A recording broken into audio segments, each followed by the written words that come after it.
How long do you plan on living, huh? Hurry up and turn into life insurance money, hag. John and Ken had the same way of laughing. It was an ugly smile, showing no regard for others as human beings. I hung my head. How selfish they are. Say something, old lady. You guys. It was troublesome to speak, but I started to talk. They believe I've had a serious illness, with only a few months left to live. And they had no feeling of sadness, not being caring of me. They were purely looking forward to my substantial life insurance payout that my death would bring.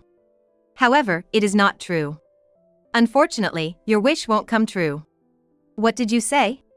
John looks confused. I took out a doctor's report from my bag.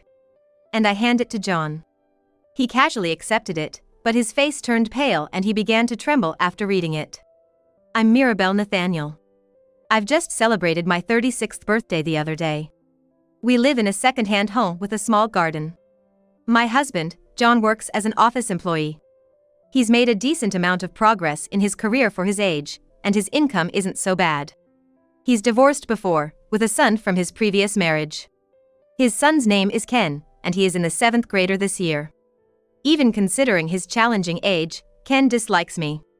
He meets his biological mother once every 3 months. He seems unable to accept his parents' divorce and my marriage to his father. However, there's a side to John that makes it understandable why his ex-wife left him. I realized this sometime after marrying him. John and I had an arranged marriage.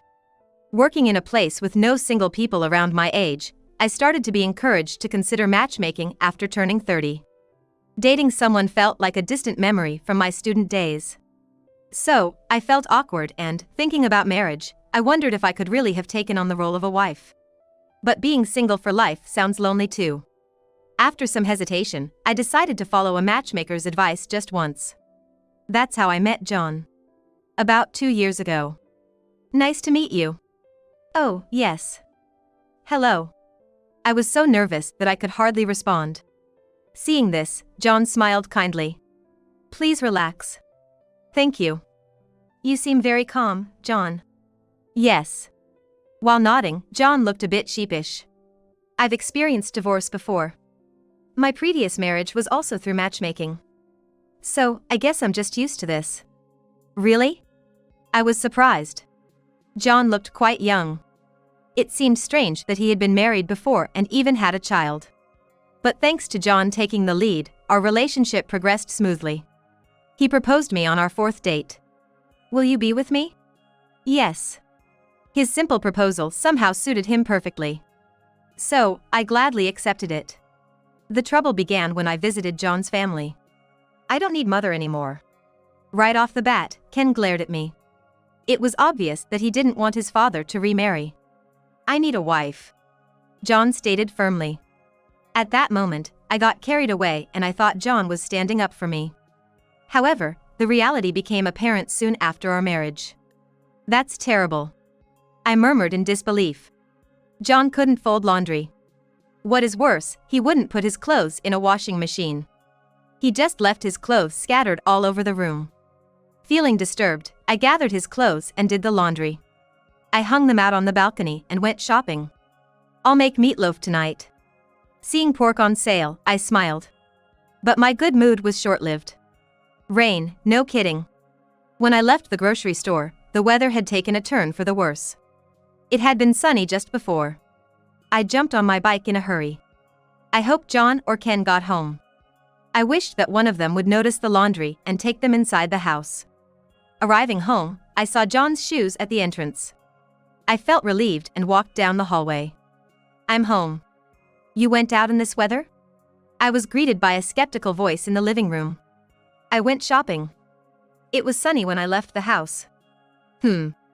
After that, John seemed to lose interest in talking to me.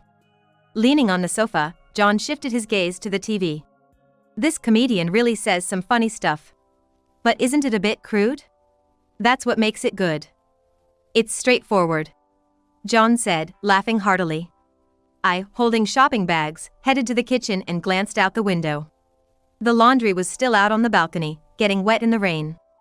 Hey! I pointed towards the balcony. The laundry. It's getting wet. Yeah. It's not a yeah situation. If you noticed, you could have brought them in. I pleaded with John in distress. But John, still leaning on the sofa, showed no sign of moving. Now you're back, so you can bring them in. I went out to the balcony and started throwing the wet laundry into a basket. Everything was soaking wet. It made the drying effort pointless. Hilarious. Grab me a towel. By the time I finished bringing the laundry in, I was drenched. I couldn't walk into the room. But John was engrossed in the TV. Reluctantly, I crossed the living room with wet feet and dried myself off with a towel. As I changed out of my wet and heavy clothes, I thought to myself, needing a wife, that's what he meant. John wasn't trying to protect me. He just couldn't do any housework by himself and wanted to push it onto someone else. Were those words his true feelings? I think I'm starting to understand why his ex-wife left him. Right after I muttered, I sneezed. It's cold. The man who can sit watching TV and laughing while his wife is in such a condition is my husband. Ken is just like his father. There's a photo of him laughing with his biological mother in his room, but it's hard to find any similarities between them. He looks just like John and glares at me every day. I won't accept a hag like you as a mother. Hag? He really has a sharp tongue. He's picky about food too, always leaving his salad at breakfast.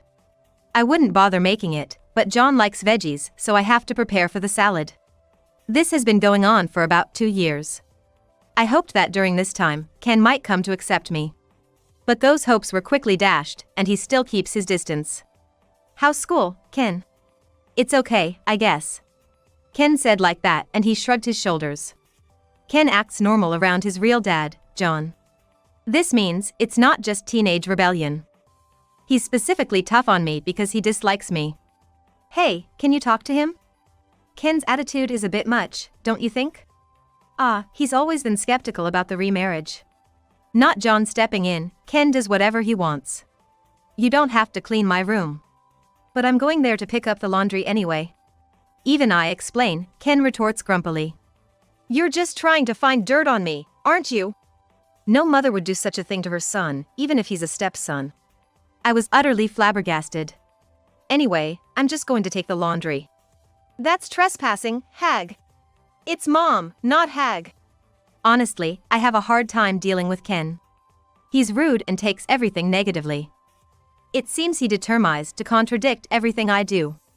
Even now, I couldn't enter his room due to his resistance. No choice then. I should pick up the laundry after Ken goes to school. What a waste of time to have to do the laundry twice. I shake my head in resignation. While I was washing dishes, Ken headed to the front door to go to school. There is no greeting. Just his footsteps fading down the hallway. Will he ever open up to me? I started to feel down. But there's no time to be down. A housewife is busy. I pick up the laundry basket and head to Ken's room. His desk is cluttered with what looks like school papers. What's all this? I don't like leaving things in disarray. Even though I know Ken would be mad, I decide to organize the papers. That's when I notice it. A class observation day? And it's today. What a surprise. He hadn't told me at all. He was probably planning to keep silent if I hadn't noticed it.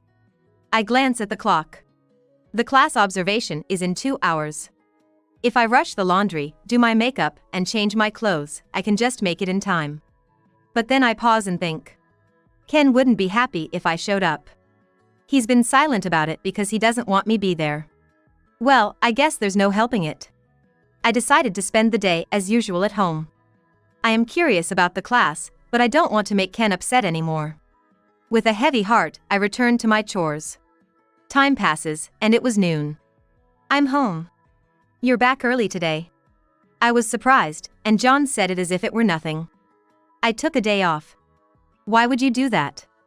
I looked at him quizzically, and he answered in a light tone. It's obvious. It's for Ken's class observation day. You knew about it? I felt a tremor through my body. It was anger. Why didn't you tell me about it? Well, it's supposed to invite the kids' parents, right? John continued, seemingly exasperated by my argument. It's not you but his real mom who should be there. I am his mother now. It was a shock. It was not just Ken. But John too, he didn't consider me the housewife of this home. What am I to John, then? What am I in this house? Well, you're like a housekeeper, aren't you? You can never be Ken's mother, and if she hadn't left home, That's enough. I quit my chores, and went to my room to pack my all things, and prepared to leave the house. Hey, Mirabelle. I can't do this anymore.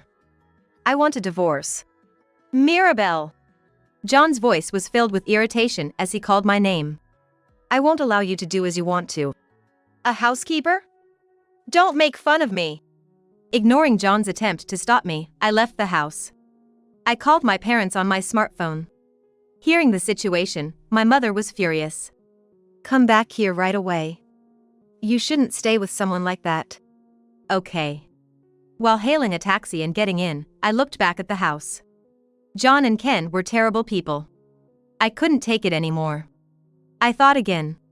But at the same time, I couldn't help but worry about what would happen after I left home. John can't do household chores, and Ken still needs his parents' support. They reap what they sow. I muttered as if I was talking to myself and left my house behind. The first thing I did upon returning to my parents' house was to write a divorce notice. The problem is that John isn't willing to agree to the divorce. I haven't done anything wrong as a husband. He insisted. And he kept calling, persistently asking me to return home. I took in a woman who was past her prime. You should be grateful and devote yourself to the family. Disgusting. I hung up the phone. I rested my cheek on my hand at the table. Then, I noticed a piece of paper. Picking it up nonchalantly, I gasped. Only 3 months left. It was a life expectancy notice from the doctor. When I mentioned the prognosis, far from being sad, John's voice brightened. Even on the phone, I could see his smile. Really? Just 3 months? Are you happy about that? I sighed. Unable to hide his joy, John said. I thought I had a useless wife, even as a housekeeper, but you'd leave behind insurance money. Nobody said you were the beneficiary. When was I even signed up for the life insurance? John's meticulous planning sent shivers down my spine. After that, he stopped asking me to come back home. Instead, his regular question became, how long do you plan on living? As long as I have breath. That's how I respond to it. Huh. I got an indifferent response. He seems to have no interest in living me anymore. How is Ken doing? When he is asked like that, John is in a good mood instantly. We have pizza every night, and barbecue on every weekends. I can let him eat as much as he likes. It's all thanks to you. Don't eat too much and get fat. If you're worried, you should come and see for yourself. That's a point, I thought. I only have 3 months left. After that, it will be goodbye. Not wanting to have any regrets, I decide to return to the home where they are waiting. Leave them. My mother, unaware of the full situation, told me with a worried look. I shrugged. I won't be able to see them soon, just one last time. But still. Waving to my anxious mother, I headed to the house. What are you doing here? I encountered Ken at the entrance. He looked at me with clear annoyance. I was at a loss for words seeing how much Ken had changed. Ken, what's your weight now? I won't tell you. His cheekiness was intact, and Ken had gained weight. It is not that strange that he eats pizza every day. I couldn't imagine what state John is in. Entering the room, I was greeted by a foul smell and mountains of trash bags. What is this? Neither Dad nor I bother with taking out the trash. While saying this, Ken skillfully walked through the garbage bags. After some struggle, I reached the front of the sofa. I hesitated to sit down. The trash is on it. I tried to take it out once, but there was a nagging lady who said it wasn't the day for burnable trash. That's no excuse for this mess. I pinched my nose. My home, like its inhabitants, had changed beyond recognition. John returns home and he has a body shape as I expected. What brings you here now? You were the one who said I should come here and see you. John looks puzzled. Apparently, he forgets his own words. Now that you're here, how about cleaning up? And make dinner. With brazen faces, they said. I sighed and nodded in agreement. Yes. Oh, you've decided to fulfill your duties as a wife before saying goodbye, haven't you? Not a wife, but as a housekeeper, right? I glared at them with heavy sarcasm. They, of course, remained unfazed.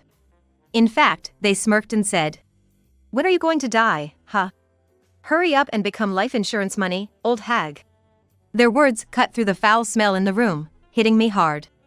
I hung my head low. "Say something, hag. You guys." While feeling incredibly empty, I opened my mouth. "Unfortunately for you, your wish won't come true." "What did you say?" John's round face frowns in confusion. I pull out a document from my bag. It is a doctor's diagnosis. "Read this." I thrust the diagnosis at John. With a bewildered face, he skimmed through the document. "Oh, it really says 3 months." John laughed heartily, while I stood there with my arms crossed. "Look at the name on it." "What?" "It's just your name there, right?" "Look closely." I repeated.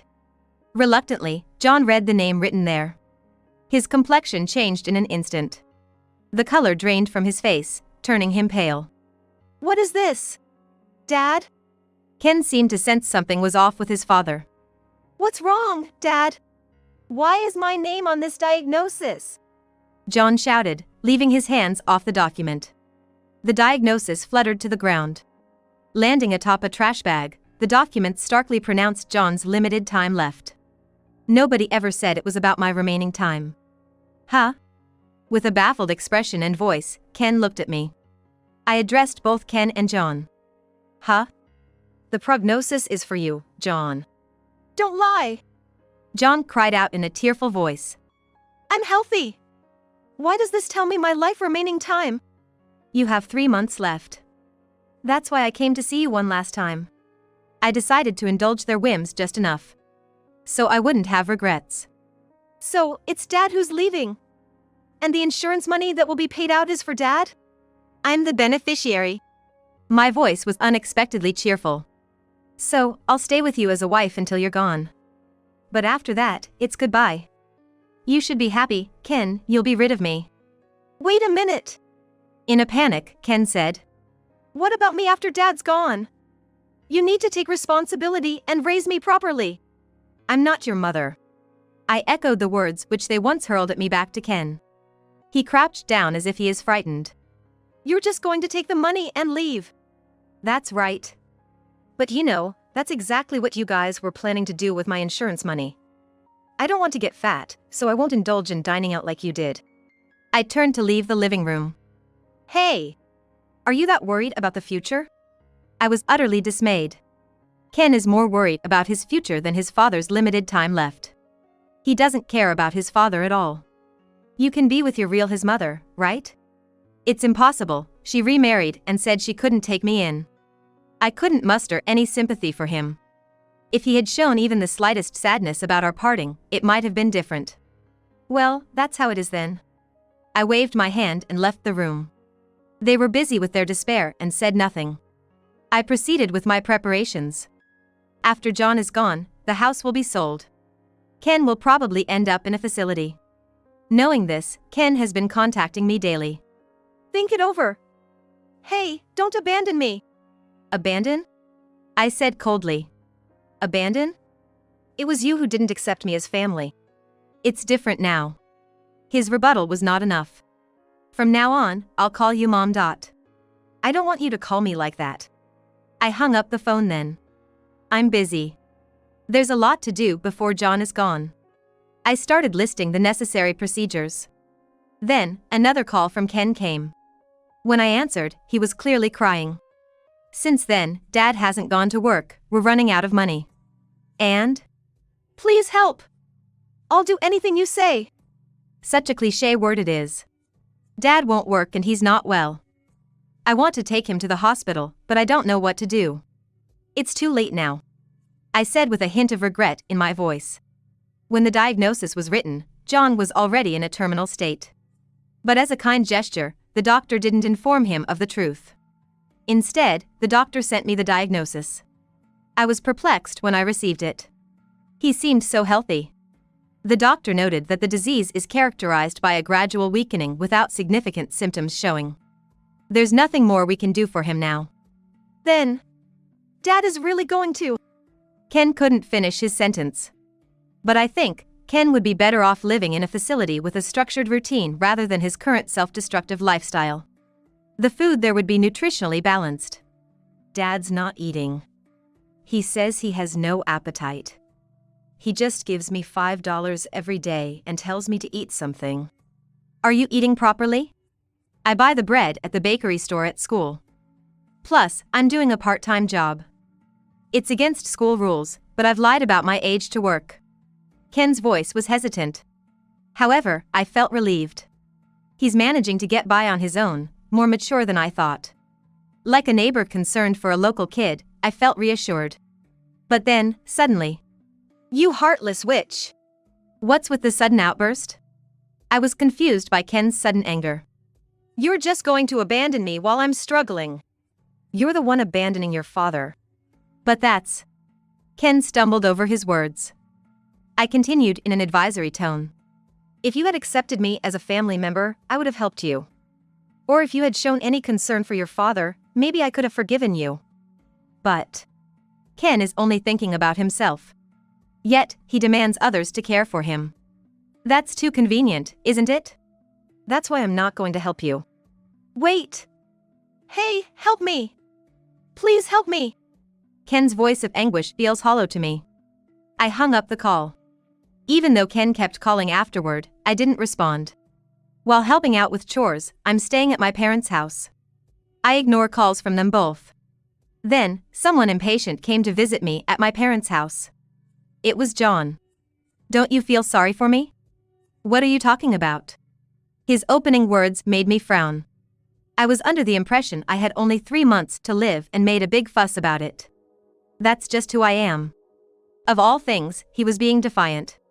It's the worst, I thought. But you are a good person. You can't possibly stand by me and not feel sorry for my misfortune, can you? You are really self-centered and think about just yourself. People can't always be good. At least, I'm not like that anymore. I don't feel the slightest pity for John. All I can remember is the humiliation I suffered in that house. "When I was taking the laundry inside in the rain, what were you doing? I didn't ask for help, but you should have just handed me a towel. It would have been enough. But you didn't even do that." "Sorry, I wasn't thoughtful enough." It was an insincere apology, and just trying to placate me. He's just waiting for my storm of displeasure to pass. That's unforgivable. I realized something. You're not just a housekeeper. You were a good wife. What do you want to say? Listening to his ingratiating tone made me feel sick. I no longer harbor any feelings for this man other than anger and disgust. I want to spend the remaining 3 months as a family of 3. Huh? I couldn't help but be skeptical of his polished words. He probably wants me to take care of him during his remaining time. But he can't express his true feelings because he's trying to gauge my mood. So he decorates his words. "Your wife is your ex-wife, isn't it?"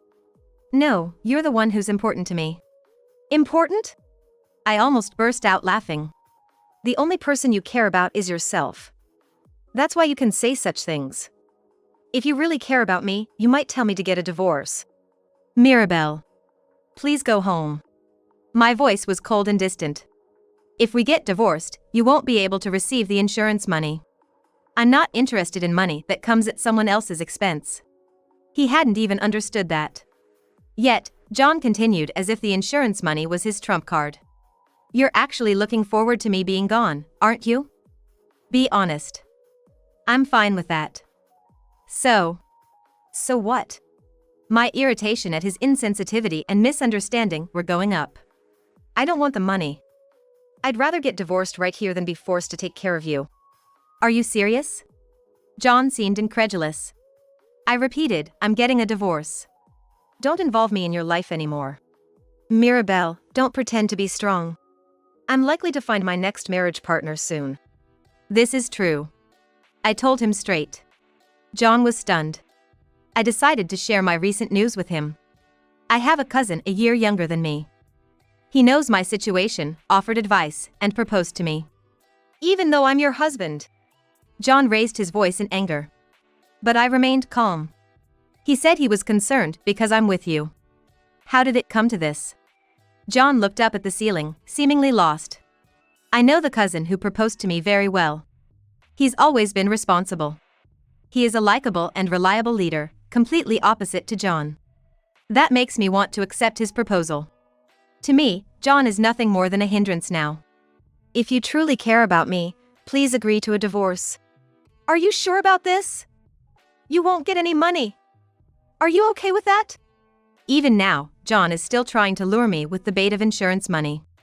Even though that bait doesn't work for me. I don't mind. So be it. Don't come to regret this, got it? Leaving those parting words, John walked away. I sighed in relief once his footsteps faded away. I conveyed to my cousin Tom that John had agreed to the divorce. That's good to hear. Tom smiled and relieved. But are you sure? About what? I'm older, and you could find someone better, couldn't you? I voiced my long-held concern. Tom shook his head and amused. Waiting to be with you made me miss my chance to marry young. Tom laughed mischievously, saying he wanted me to take that responsibility. I found myself smiling along. Since then, John hasn't reached out at all. I have some idea about what's going on with the two of them because Ken has been calling. It seems John, who fell ill after I left, is spending his days at home due to lack of money for hospitalization. As a consequence of relying on the insurance money I would leave behind after my departure and living lavishly, he's now saddled with a huge debt. How am I supposed to live with this amount of debt? The pain in his voice was palpable. But since it's the result of his own reckless calculations, I don't feel pity for him. Tom had moved to the city in his 20s but recently returned to our area. You really do have that city vibe. I mused, feeling a bit intimidated while walking next to him. Tom's attire is sophisticated, and most people we pass turn to look at him. Yet, Tom himself maintains a serene expression.